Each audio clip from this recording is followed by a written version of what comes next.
All right, welcome back, everybody. It's Thursday night, so you know what time it is. We are the Devy Hour. This is your live stream and podcast for all things Devy. Uh, we are. It's a big time. We've got football. Football is back. It's getting there. We're seeing NFL guys reporting. We have big news about college football and that there probably will be something this fall. It's a good time. We're excited. So tonight we're going to be talking Devy Sleepers. And before we get into all of that, I am joined with the guy that everybody's grandma loves, Paul Veldboom. How are you, brother? Um, it's a good night. It's a good night. It's gonna be a fun weekend. Go see some live cars running around. May get a little tipsy this weekend. May hit a little casino action. It's gonna be a good weekend. It's going to It's come gonna up be a good Paul, weekend. is what I'm hearing. That's right. I'll probably lose money at the casino and lose money on whoever I put money on the races. But it'll be fun. Yeah. Sometimes you're just paying to have a good time, and sometimes you That's, don't ever come home with anything. that's right. Memories, right? You and your boys That's go, have a right. good time. Well, hopefully That's it's a right. good weekend, and we'll start it off right tonight because we're going to talk sleepers. And in Devi, basically everybody's a sleeper unless you're one of the top guys. So these are just guys that we like that may not be at the top of the radar. But before we get into those, uh, thank you guys as always for hanging out. If you're watching this and you haven't subscribed to the Roto Heat YouTube channel, why haven't you? You need to get on that. We are currently in the process of doing a giveaway once we get over the 1,000 subscriber mark. Our fearless leader is giving away a copy of the new Madden. Who doesn't like free Madden? I know I do. Obviously, I can't win it because I'm part of the team, but you can. So make sure you do that. Can we swap it for free NCAA? Looking at you, EA Sports. I listen Get to. on that. I'm about to say I listen to Detroit radio, and one of the afternoon hosts is a buddy to a guy that works for EA, and it sounds like it's coming back. It sounds like EA's getting closer and closer. You just got to figure out how you pay these college kids. So Yeah, well, the NCAA has a pretty major problem. they've got I lots don't. of things to work on. We don't normally plug anyone else's stuff here, but if you haven't seen SB Nation paid in Mississippi, go watch that. It's about a 2 hour special that they split into 4 episodes, and it pretty much says how the individual schools they can't control the money from a booster perspective, Mm-hmm. and how the NCAA is completely clueless on it. I don't know how much longer the NCAA is going to exist because eventually enough of these are going to head out where the schools just go, you know what, we joined you so that we didn't have to pay the players when we now want to pay the players. So go away. We don't like you anymore.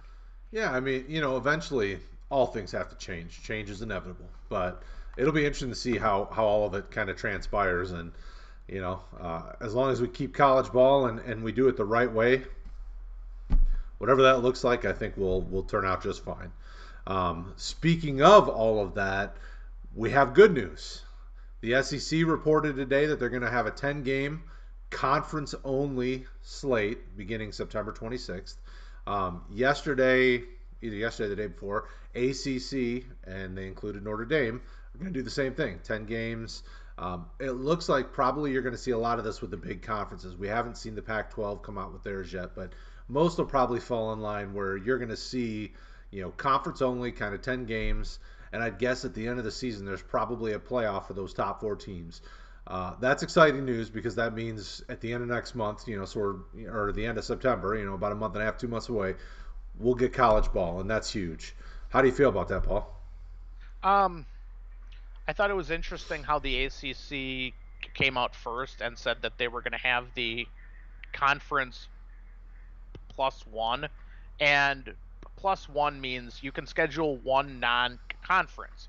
Now, so I don't know if it was a mandate or hopeful. that they had to be in your state or geographic region, because obviously some of the states are smaller Mm-hmm. and don't have the options. But um, I thought it was interesting how the SEC said conference only, and they like emphasized only, which it kind of sucks for the Florida schools. Mm-hmm. I look forward to not having another loss at the hands of Florida this year as a Seminole fan, but I know that Clemson and South Carolina, that's a big one. Georgia and surprisingly Georgia Tech. There's a lot of in-state hate there, and you don't see it necessarily. Hmm. And the Louisville Kentucky game is there's a lot of in-state hate there, and they like fighting it out. Yeah. I know that most of the issue was they were having financing issues with the whole testing, and that's what their major concern was. Mm-hmm. So I'm surprised that the SEC they didn't have the +1 rule that the ACC did, but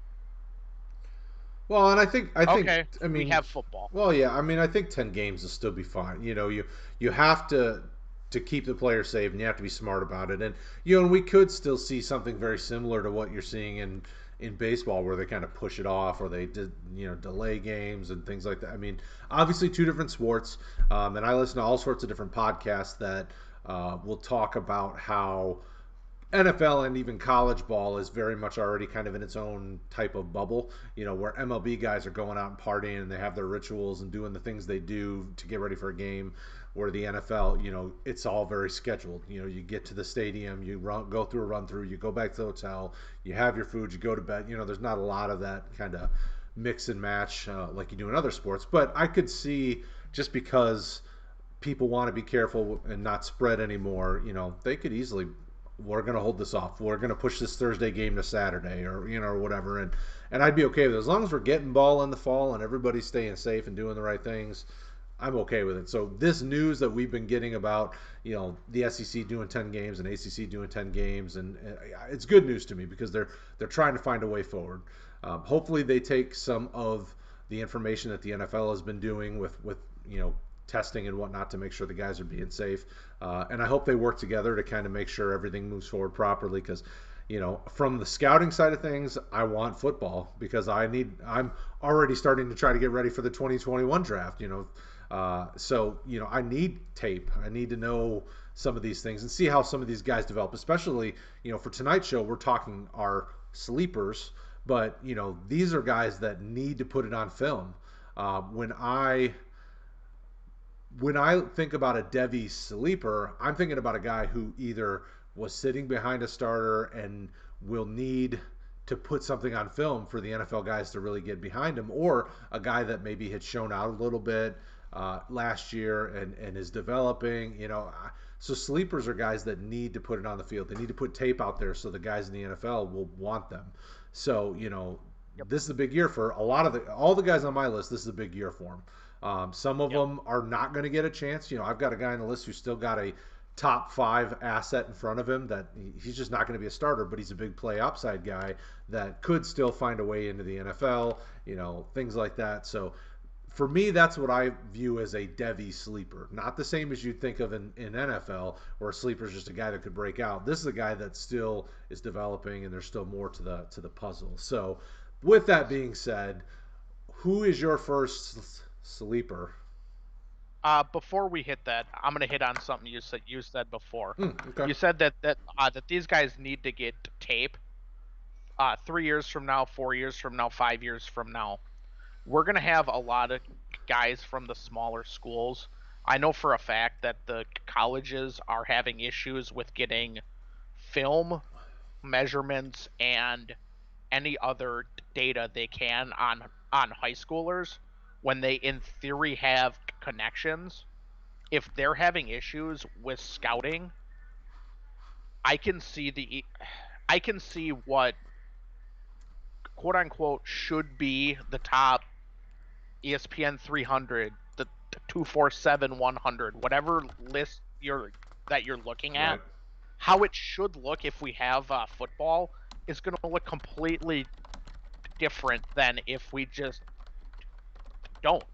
for high schools in a lot of these states, and if we don't have football, there's going to be a lot more Laviska Chenaults who kind of develop later in high school, and they. I mean, I know he was offered by Bama, but I'm just using him for this example here. Sure.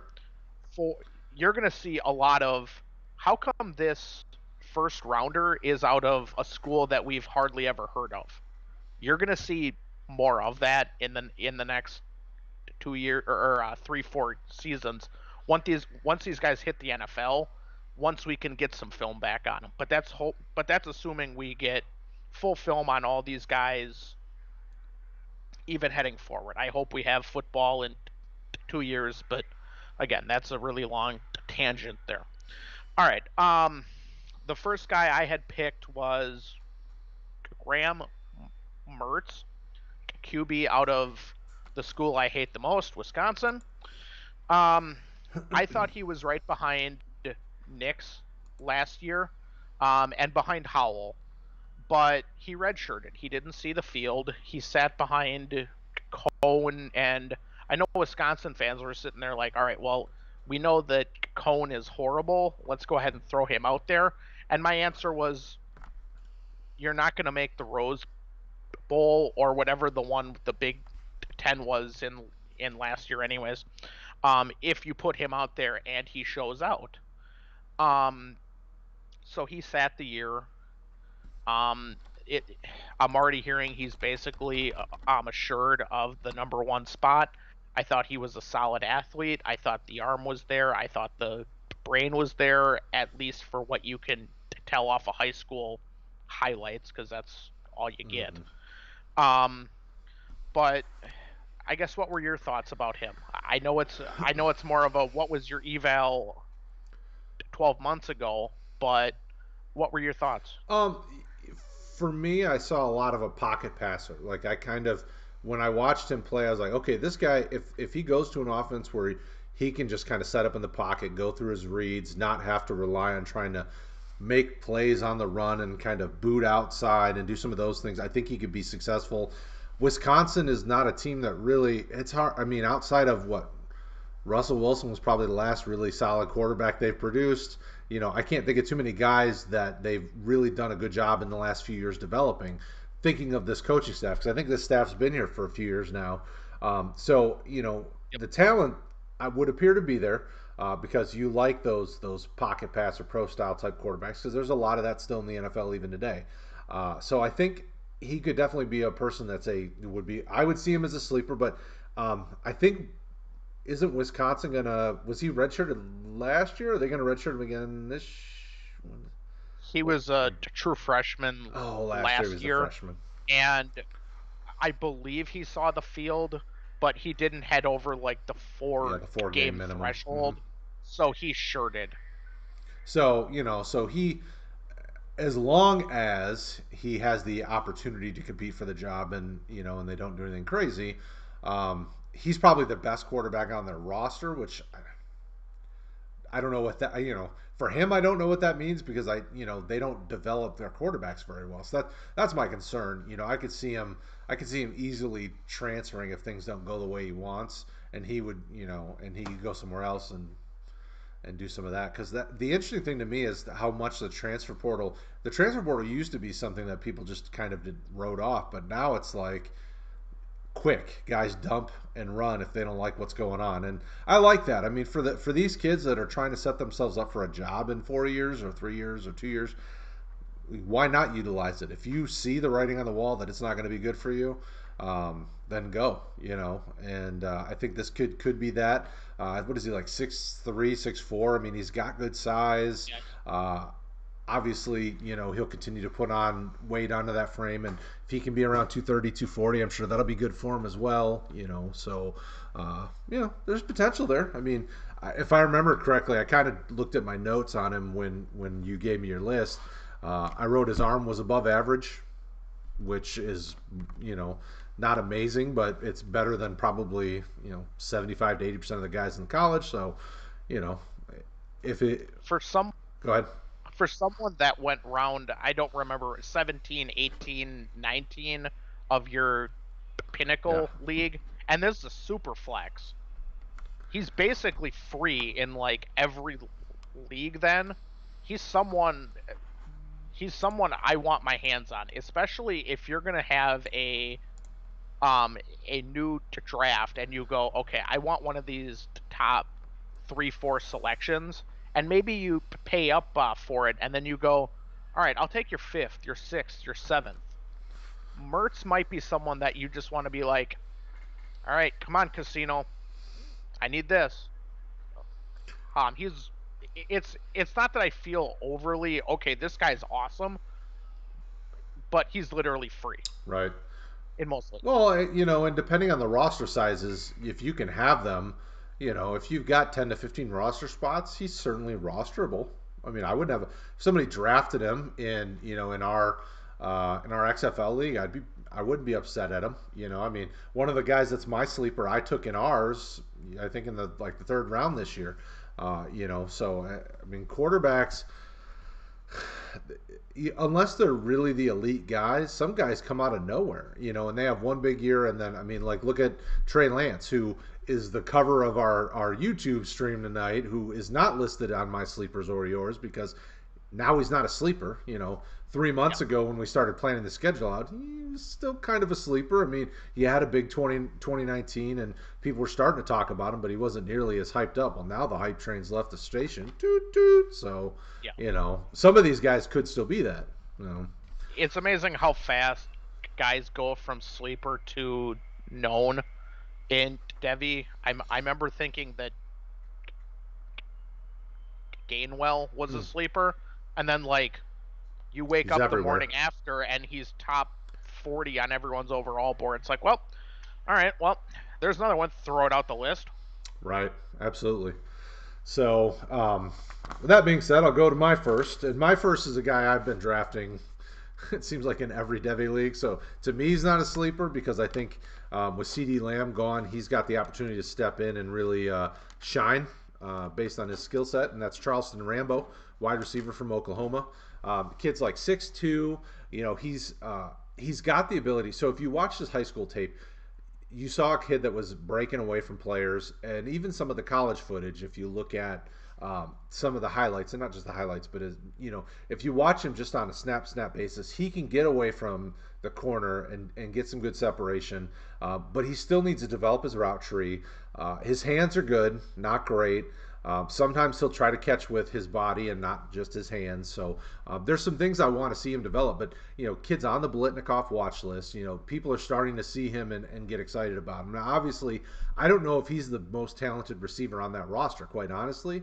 But I think this year he's going to have an opportunity, and with him being able to go pro after this, if he wants to, if he has a big 2020, he could be in consideration for a day 2 pick in the NFL draft based on his athletic profile and his size. So for me, that's a sleeper. Like, I'm willing to take a risk on a guy that could get drafted, especially at the wide receiver position. With as much as the NFL throws the ball, this kid could come into a team and be successful potentially.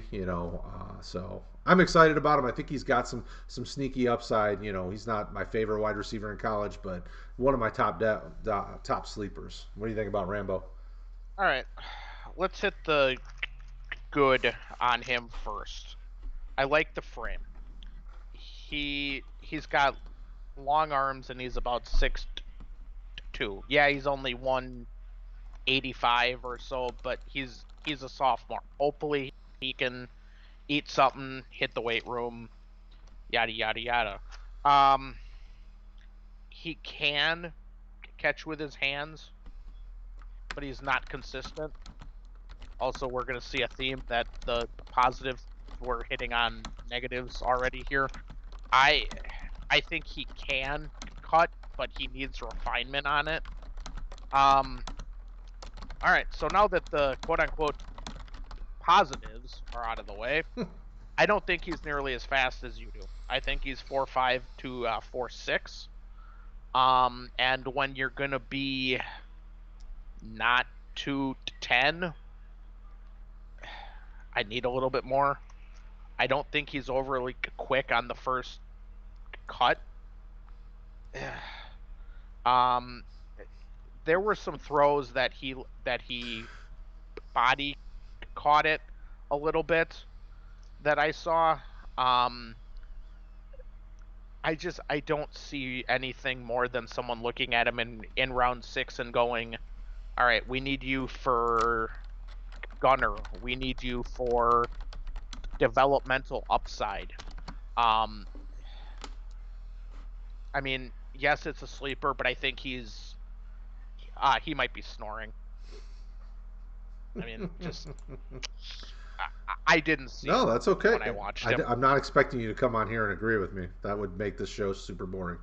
But we Yep, both that's agree okay. that we did see body catches, and that's a concern to me. I don't want a receiver body catching very often because that means there's opportunity for you to drop the ball, get it taken away. So that's a concern to me for sure. Um, I will say that I think because of who was ahead of him on the depth chart, that hopefully with him being kind of elevated into that number one role, that he'll get a little bit more coaching and a little bit more work. They've got a great quarterback still in that roster. It seems like they've always got good quarterbacks, so I'm hopeful, and for me that's a sleeper. I'm hopeful that he can develop into something. Obviously we need to see him put on weight. We need to see him. We need to see more on the tape. But I like him. I'm a fan. I think he's a sneaky sleeper pick and a guy that especially in your Devy drafts, you can get him late and just stash him and see what happens because people are going to go after the big names and those guys will go quick. So, who's your next one? I'm gonna go with Tarvis Whitlow, running back for, and I honestly haven't even seen where this guy's gonna transfer yet, but he played last year at Auburn. Um, I thought he might be at second to fourth or fifth round selection, and he went in round like 25 of your pinnacle league, and in a bunch of the other leagues I've been in, he's been basically free.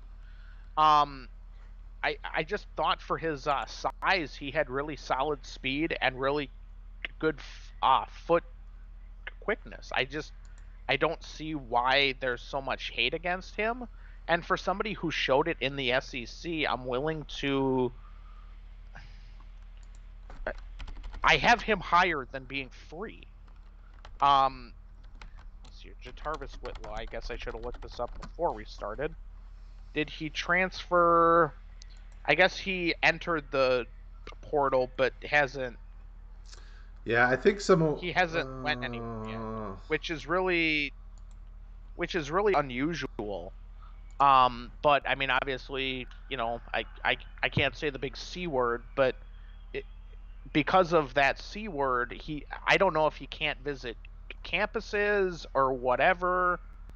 Um, Yeah, I well, and the concern, and and even the chat saying it, nobody picked him up yet. Like everywhere I've looked, and yeah, I looked pre-show to see if there were any sniffs, and there's nothing. So that's interesting to me, and I don't, I wish I knew a better reason why nobody picked him up. Is it because he couldn't come visit or any of these other things? But other guys that are in the transfer portal are getting picked up. So, my guess is there's probably something more to it that will come out in time, and hopefully he gets another chance somewhere, and it'll probably wind up being a smaller school where he just has to dominate to really prove his value, and that's okay. There's other ways to get to the league. You don't have to go through a big school. You can get there small school, but if there's character issues, he needs to get that worked on. If there's physical yeah, issues, you gotta get that worked on. I remember he was like a he wasn't a 4 star. I think he was like a 3 star prospect out of gosh, where was he? Was he in Alabama? He's down south.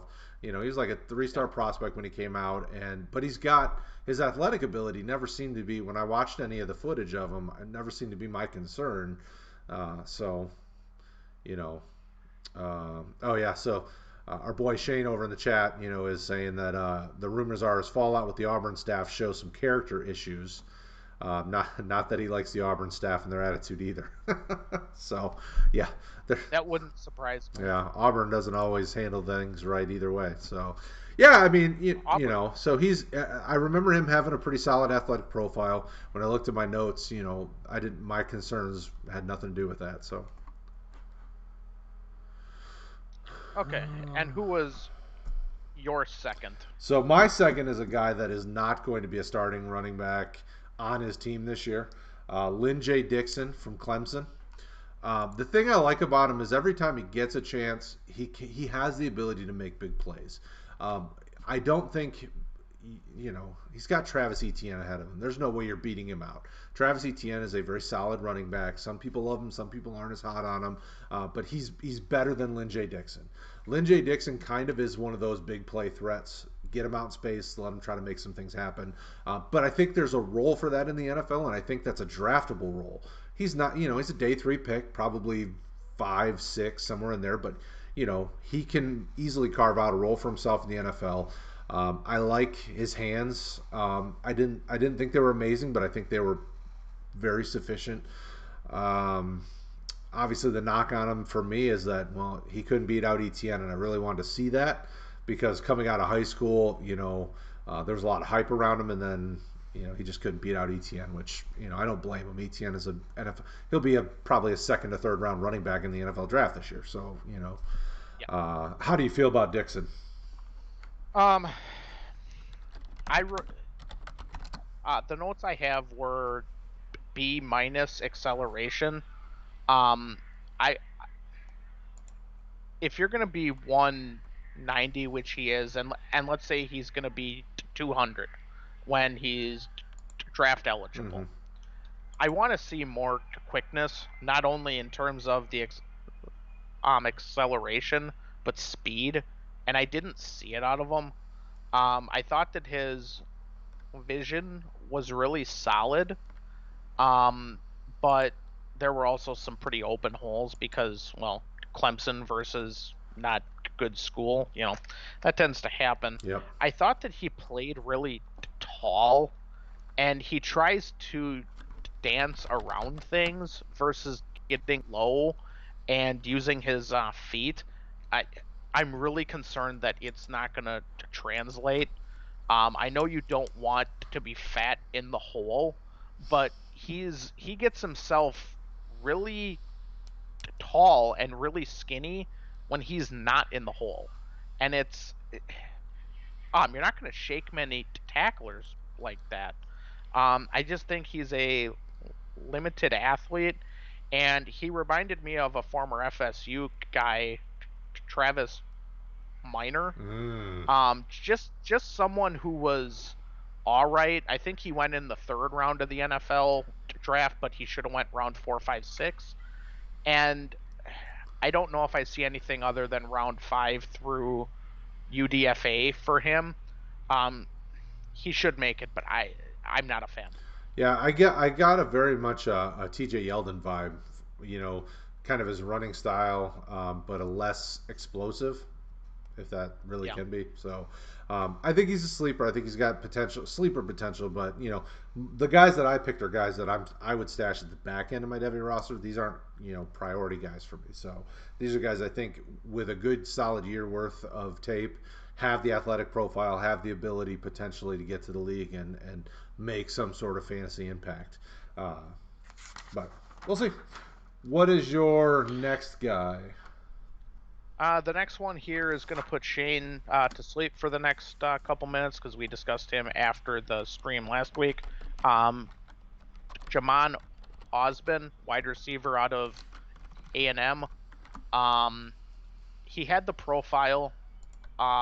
He went to IMG High School, and they basically only have 4 and 5 star players on their roster. I mean, if they have a 3 star, it's like you're frowned upon. And this is high school. It's insane. And yes, they are a private high school and yada yada yada, but it's still insane. He showed out as a freshman. He showed that what he had wasn't a fluke. Then he got hurt as a sophomore, and everyone, you don't think that they would forget about you because of injuries, but he went from being like a second round non super flex guy to 4, 5, 8 round, and I don't think that the injury that he had should have hurt him. He shows up this last year, and while the numbers he had weren't, oh gosh, this guy's awesome and first round, he showed what he should have, which is round 2, 3, 4, and everyone just, I don't know why Devy guys don't find him sexier. Um, he seems like he seems like the Gabriel Davis of this last year. All right, we're drafting him in the fourth or fifth round, and we'll never and he'll never see the field for me in fantasy. I I guess I see more Brian Edwards out of him. I know that Edwards is more of a pure athlete, but someone that you draft in the high mid second that you go, okay, I'm a fan of you. I feel safe in having you out there, at least from a rookie perspective. Uh, yeah, I mean, so going to A&M, I'm willing to look at that because A&M's produced some solid receivers as of late into the league. So obviously they're doing something right there. Osman, you know, you go to IMG, you're at A&M. I'm definitely going to have you on the radar. I'll definitely take a look at you and do some deep diving. Kind of like Brian Edwards, because that's who you use as a comp. Nothing ever wowed me, and that when I'm looking at a receiver, there wasn't a specific trait where I'm like, he's really good physically getting off the line, or he's really good going up and getting the ball. So it wasn't that there was anything wrong. It's just that there wasn't anything like outstanding. You know, and so I don't hate on that. I don't have a problem with it. It's just not a guy that I'm gonna go, okay. This is a high end elite prospect. I mean, this fits perfectly into the sleeper category because you know what? If he puts together a good season this year, and things go well for that A&M offense, and he puts up, 12, 1,300 yards and 6 touchdowns, and he's catching 60 to 65% of the balls thrown his way, he's probably a day 2, day 3 pick. And you get the Brian Edwards love there because people start getting excited about him. I think he has the ability to do that. I just don't know if we're going to see that because there are some solid receivers on that roster. So we got to see how he does getting healthy, and just getting back into shape and getting everything going, and so. Originally, nothing wowed me. Was my notes in big letters. Nothing overly exciting. Not bad either, though. Which I can see that. a guy can make a career out of being okay. Yeah, I mean, Yeah, he's not the sexiest athlete on the field, no, he's got but good size though. yeah, he's got solid size and a solid enough game and footwork. And like anyone that's over 6'3", you're slightly concerned about the 40. Hmm. We're slightly concerned about the 40 here. He'll have to work on that for sure. All right, and who was the third guy that you had? I know we had a couple on the list written down here. Yep. So for me, it's going to be Nico Collins, wide receiver, Michigan. Um, for some reason, I'm really big into those big slot receiver type roles, especially because the NFL's moving in that direction. When our boy, when Rick and my boy Devin Funchess decided to opt out, I got a little sad on the inside. When DPJ went to Cleveland, I got a little sad on the inside because these are guys that look the part of a big slot receiver, and Nico Collins is no different. To me, he's a power forward.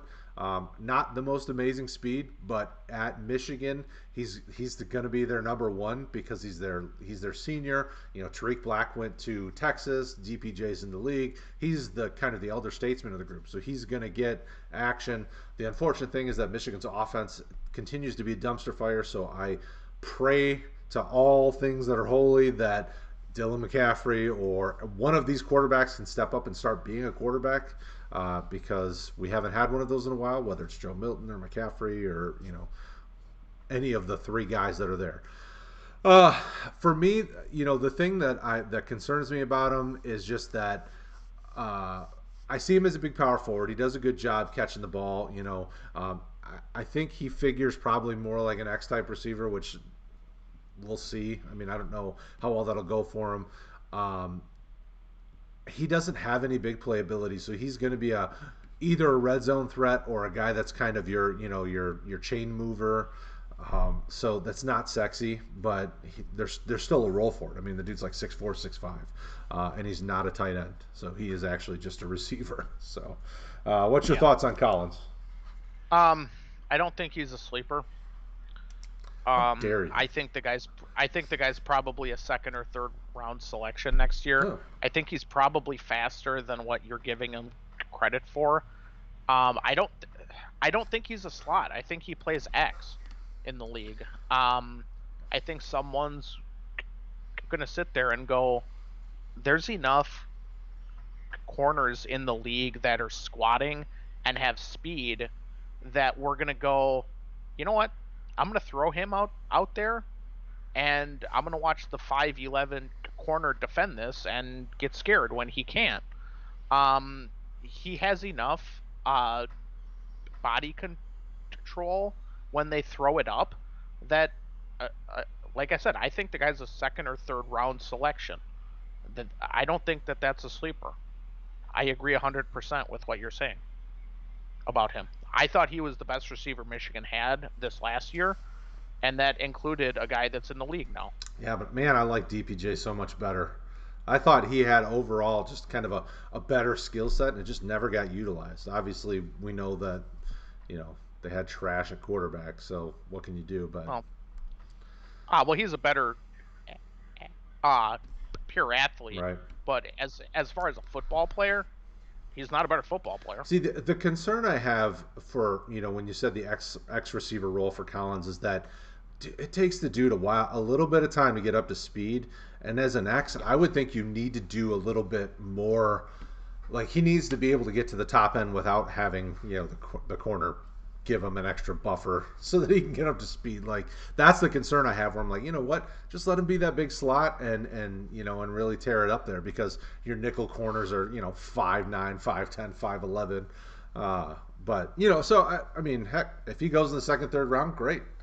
He's not a sleeper We anymore, but we did say second or third round and not first. I mean, yeah, for sure. yes, yes. I mean, it's a concern, but yeah, second, third, maybe fourth if he runs a little slow, but I don't think he's a sleeper. And our boy Shane agrees with you. He was the best receiver at Michigan last year, he said. But none of Michigan's receivers feel like top 100 players. And that's a tough thing. I mean, that's why I think he's a sleeper because I didn't see him. I didn't see him as a top in the top 100. I figured he'd probably be like a fourth round pick kind of guy, just because inevitably Michigan will not do a very good job moving the ball this year because Jim Harbaugh hates the offense for some reason. Hey, at least you get your receivers in the NFL, unlike some of us. very, very true. Very true. All right, so who you got next? Okay, I'm gonna go with somebody, Don Chaney, He's definitely somebody. running back in Miami.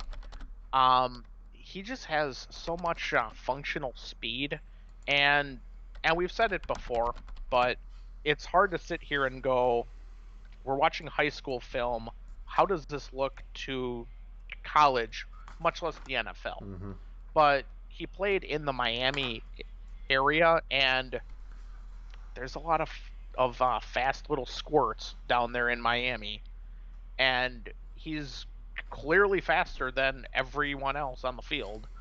Um, I th- I think I had him as my second or third ranked freshman this year behind Robinson, and it wasn't the TCU kid Evans, Hmm. but there was someone else who I had over him. But I, I, I don't know how Geyser and Shane's gonna say nope, you're incorrect.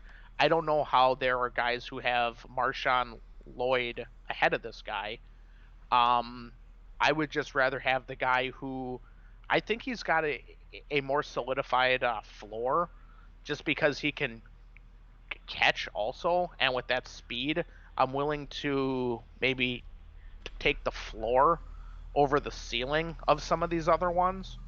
Um, but we, I've said it before on prior episodes.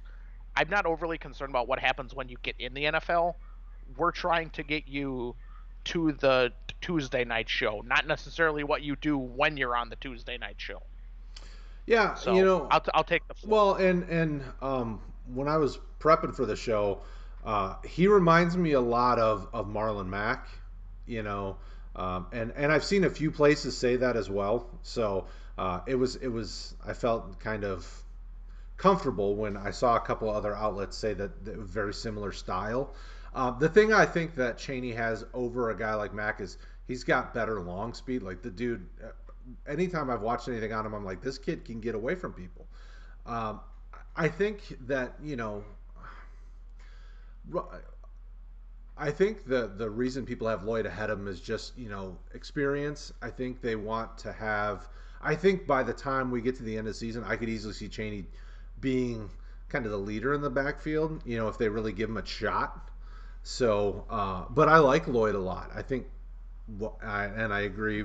I think Lloyd could be very good, and I think Cheney could be very good. And the nice thing is that as long as Cheney continues to develop, he'll make it to the league. Um, yeah. Shane over on YouTube, he loves some Marshawn Lloyd. He likes Cheney as well. Jalen Knighton signing two is concerning. Interested to see how they split or who emerges. So, they have a good problem there in Miami. They've got a lot of solid running backs. The interesting thing to see is how they handle it because they give me the vibe. Miami gives me the vibe that they could be like the Baltimore of the South if we're comparing them to a team. De'Ara King running the ball a bunch, focusing on the running game. Receivers are kind of big play guys, with big speed. So, they could be trying to do that type of real fast pace up tempo offense. So, I like Cheney. I think Cheney's good. I don't. He isn't a sleeper to me just because I think I have him in a couple places. I like him, but I've been prepping for a 100-round draft, so at this point, nobody's a sleeper in my Yeah. mind. So, But this is someone that that most have as their RB 5 to 8 as a true hmm freshman. Like I said, he could hop. I'm He could hop a few of the guys ahead of him for sure. yes. I'm hitting on more of the these guys are free or this side of it, hmm and you're hitting on more of the guys second, third, fourth, fifth rounders that maybe guys haven't heard of. Sure. Yep. Yes, Absolutely. but yeah, I'm definitely heading on the this guy's gonna be free train Yep. right now. Oh, absolutely. So my last guy, because I had planned for fourth, hoping that our conversation would, between my four and your six, that we would get through an hour, and I think we will more than cover that. My last guy is probably more of a hopeful, just because I like the total package of him, and that's Kyle Trask, quarterback at Florida. Dude's like 6'5", he's got an NFL style body, but just a big kid. The funny thing about him is like he's always seemed to have better players ahead of him, so he's never really gotten a chance to shine. But when we saw him last year, look at the Kentucky game. Just he's just got that factor of like the will to win, the willingness to try to win. He's got a good arm. He's got like everything about him tells me, man, this kid's got an NFL profile, but he's never had enough time or never had the ability to beat out the guys ahead of him, which could also be a detriment. Like that could just be, hey, you aren't good enough. You couldn't beat these guys out. You're not going to make it. Or it could be, well, you had some really good guys ahead of you. You've got a lot of talent. Maybe you'll get, maybe this year will be that year. He's at Florida. Got to have a chance there because of what's going on, what they've got there. So I like him. I think he's got enough ability that somebody will give him a chance. But even when he gets to the league, he's probably going to be a guy that's a taxi squad player that takes time to develop, if at all. I mean, may not even make it to the league. Maybe he's in the XFL or Canadian Football League. I don't know. But he's got that style. I know. Well, the XFL's coming back. Somebody's buying it. I think there's like 10 or 20 offers on it, so somebody's going to resurrect that thing. this version of it actually was fairly interesting and willing to watch. So, but that's another show. It's my best offer. I got $100. I'll buy the XFL. $100. My best You might offer. slightly be under what the offers are currently, but I'm. Who knows? I might win it. We'll see. yeah, Um, yeah. So I'll start thoughts with. on him? Okay, I will start with the plus. Yes, he does have NFL size. You could look at that on the profile, and it shows. I don't. Um, he should have NFL size. His hip fluidity, it is excellent. He can flip his hips almost like a corner. He looks okay. This guy's open. This guy's not open. Not open. This guy is okay, and you can see the hips. They're really functional. As far as a athlete, when he has to use his legs, he will get himself hit because he will use his legs. He's not afraid of it. He's not an A athlete at the position. He's probably a C athlete. But okay. Um, the negatives. His footwork is absolutely terrible. He throws off his back foot a lot, Mm-hmm. and he costs himself with the arm strength. I saw even some of the throws that he had where he didn't have someone in his face. I think he's got a C minus arm. I think it's accurate, but he's got a C minus arm. I don't think that he's going to really improve that. Um, and and some of these other things are going to be he sat behind. Shoot, who is the really good guy who busted out in front of him? The guy who broke his leg or whatever last year. Oh, Felipe Franks. yeah, Franks. He sat behind Felipe Franks, and I think there's a reason for it. He doesn't have any pocket smarts. Like if there's an end coming from the left, instead of moving behind him or around him, he'll move right into him. I saw that a couple times on the Virginia film, and just I don't know what he was thinking. I wrote down needs in all capitals, reps. He just there are other things he needs to actually see the field for. Um, I also didn't like the fact that he only really looks in the box for like 90% of the throws. He doesn't look outside at the outside receivers unless it's just ridiculously wide open. And I think that's another thing that who knows, maybe a full off season he gets confidence on, but I just didn't like that he didn't look for the X receiver very often. If it wasn't a slant, which would be back in his comfort zone. Um, I just wasn't much of a fan of him. Shane over on YouTube says, like Chris Stoops said, sounds like people describing Joe Burrow after his junior year. I wish Which, I wish I would have had more conviction and thought that my fourth round assessment of him, because I was higher than most on him, but not high enough to get him. not not high enough to use a fifth round selection on him. Obviously, whoops. Yeah. Well, and that's the thing. And I think that's been a detriment to Trask because even in high school, he didn't get the playing time because of who was ahead of him. So I think he needs really good coaching. I think he needs somebody to really work with him on a lot of those things, pocket presence, kind of that. I think he has some of the tools already developed when it comes to being able to read and react and what's going on out here.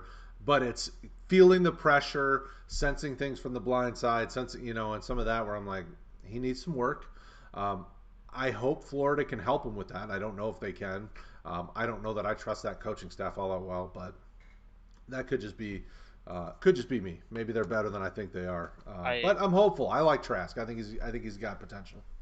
If he can fix the footwork and the fact that he can't sense pocket rush at all, He needs to have the heartbeat sensor for all you Warzone fans. He needs the heartbeat sensor. Oh, there's a guy heading left. Better move away. Um, if he can fix his footwork, I think his arm talent should improve. Um, I can see the upside. I'm just not willing to put my money on it. Can't knock you for that. Who's your next guy? Um, I'm gonna go with Demonte Coxey. What? Coxey, Yeah, Coxie. Coxey, whatever it is. Wide receiver out of Memphis. Um, I think he's 6'3" or 6'4". And the concern on him is the same as all the other 6'4" receivers. It's the 40 time. Um, he's he's a little slow, but so is West Memphis. He took a little time to find himself, find the truth. Also like West Memphis.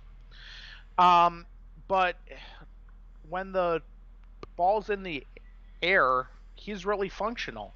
Um, he's just someone that I trust who coached him, and it really shows. I know he wasn't highly recruited. He was, I think, a 3, maybe a 2-star athlete, but for someone that is not talked about much, I'm really a fan of his. I know he got selected in our XFL league, but there are other leagues that He's not you're taken. yeah, you're drafting him in 7th, 8th, ninth round. I think you could get someone very easily that ends up being in the second round of the NFL draft, and that's going to be a pretty solid hit for you. What happens once he hits the show? Again, that's Tuesday night, but I Yeah, like I like him. for me, the thing I liked about him when I pulled up my notes was his physicality. Really strong kid, willing blocker, things like that. Which, if you're strong, willing, and you're on the outside, willing to do some of those things, you're going to get an opportunity. What that looks like depends on him. You mentioned it, the slowness. The other thing for me was that oftentimes they tried to create space for him in that offense. So I have a concern being able. The concern I have for both of your last two guys are kind of the same. Can he beat press man coverage? Uh, being physical is great, but if you just can't get away from the corners and they're draped on you the entire route, that's going to be real hard for you to be anything better than a 50-50 catcher. And that's he at 6'3", maybe he's got a big enough wingspan that maybe that helps cover some of that when he gets to the league. But I need to see more out of him this year when it comes to getting off some of that press man coverage. Same with your last receiver as well. But I think this guy is a perfect opportunity to be a sleeper. If he goes in the second round, he's not really a sleeper, but in Devy right now, I think he's a sleeper because you don't see a lot of people talking about him. For the type of skill set he has, I think two might be a little rich, a second rounder, but that's pulling hairs at this point. I mean, neither one of us are NFL GM, so second round grade for you is fine. I mean, Yeah, that's like people guessing ages. Sometimes we guess them right, sometimes we guess them wrong. So, yeah, but good kid. I think he's got a good work ethic from what I've at least from what I wrote down. He's one of those that I haven't looked at in a few months, so I had to trust my Google Doc when I was prepping for Shane's league. So. I trust my Google Doc at least enough that I haven't gone back to him yet, but I will. He'll be somebody I touch on probably in the next month or two once we get all the redraft fantasy content together and everything finished up here for YouTube. I'll jump back on some of these receivers because those are the first group I'll hit. So I like him. Good enough kid. I love physical receivers, so he'll get at least a second look from me. And who is your last guy as we all right. wrap up? My last one is I'm gonna throw you for a head fake on this because I mean, here's a guy that's he's asleep. This guy is very very asleep in your leagues. Yes, and you think I'm gonna make a reference one way and nope, not going there. Because you William, already did. nope. William Jackson. he might be 6'7", legitimately. Wide receiver out of Colorado State. You mean Um, Warren Jackson? Warren Jackson. Yeah, I'm sorry, Warren. No, you're Warren fine. Jackson. I was like, I remember that in the chat earlier. I was like, oh yeah, I got to remind him it's Warren, not William. But Well, yeah, yeah. yeah, the dude's a monster. Anyways, yeah. There's not going to be many 6'7" receivers that you're like, oh yeah, not that guy. Yeah. Um, Here's a guy who there's about a 90% shot that he never gets out of the floor. Um, on him, he's a very floor ceiling player, and when you're from Colorado, getting out of the floor might be hard. That's a John Benet Ramsey reference right there for all you. That's the second one of the show. Um, but when you're 6'7" and you can run maybe 4.55, maybe 4.6, um, there's not going to be many corners in the league that can hang with you. Um, he has immense upside, but like I said, there's a very realistic shot that this guy is just round 6, 7 UDFA. But if things hit for him, I you can see him as a top 10 selection if the right GM hits him. Like if he hits the ceiling. Again, this is an if he hits it. Top 10 selection.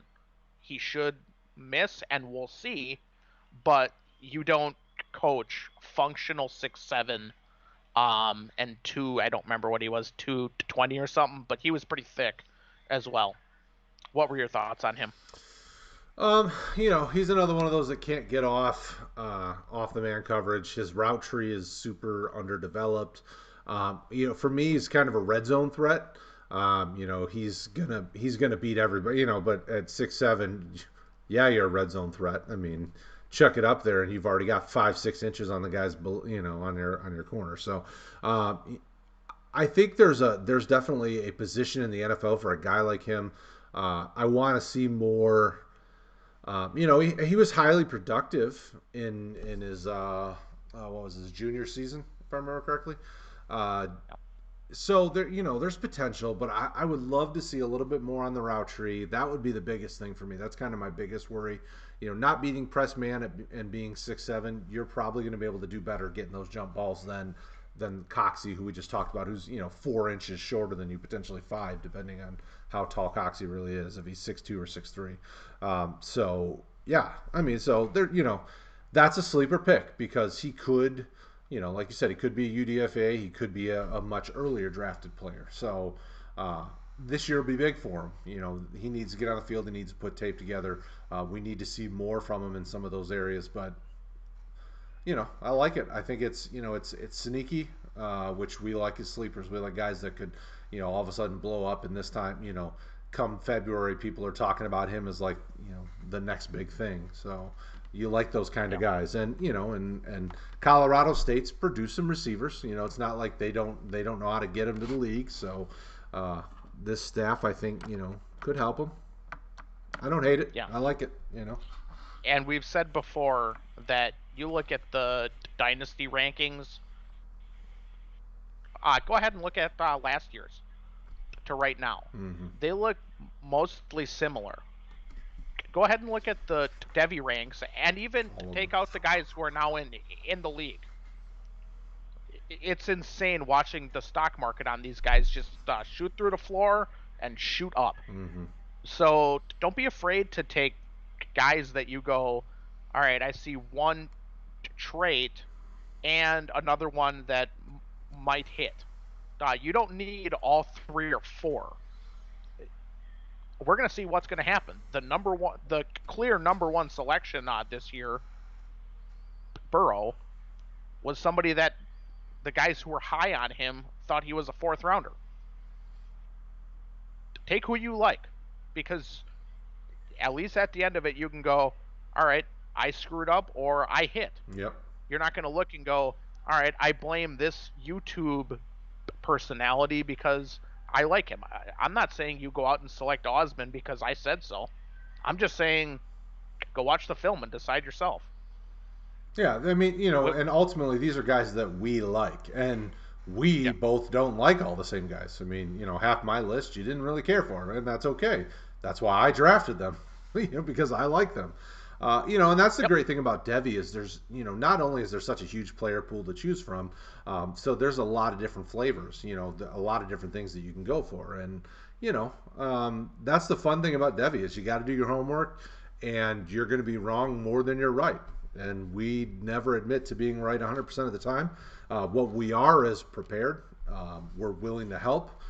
We won't, chastise you for making dumb moves because we all do it. I mean, it's fantasy sports. I mean, it's the game we're in, brother. So I think it was good. No. I think these are all good sleeper picks. I think they all have potential to be guys that could be names that people talk about come next fall or next spring. Yeah. No, I agree 100%. I mean, there isn't someone on here that I went, ugh. No, it's more of a, not my flavor. Right. Absolutely. And that's okay. That's how it works. So thank you guys again for hanging out with us. It is always a pleasure to talk Devy. If you have questions, go to rotoheat.com. You can see our Devy rankings. We update them on the regular, and guys are moving around every time. Every time we update them, guys jump around. So jump over there and check them out.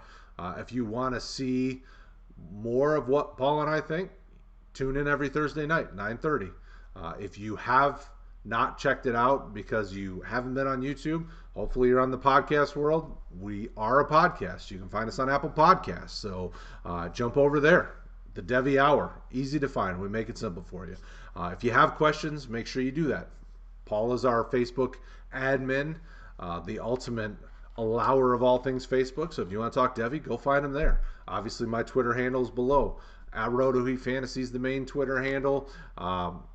Don't forget all of our other streams and podcasts. So it's not just Paul and I. We've got, like you said, the Tuesday night we talk Dynasty. Wednesday night's redraft. We are Thursday. Monday night, Paul, Craig, and I talk IDP. Friday we got DFS, and during the season we have a Sunday morning show that helps you start get your last minute lineups in. So don't forget to check out all the podcasts. Our boy Sully and Sully's 2 Cents, great podcast.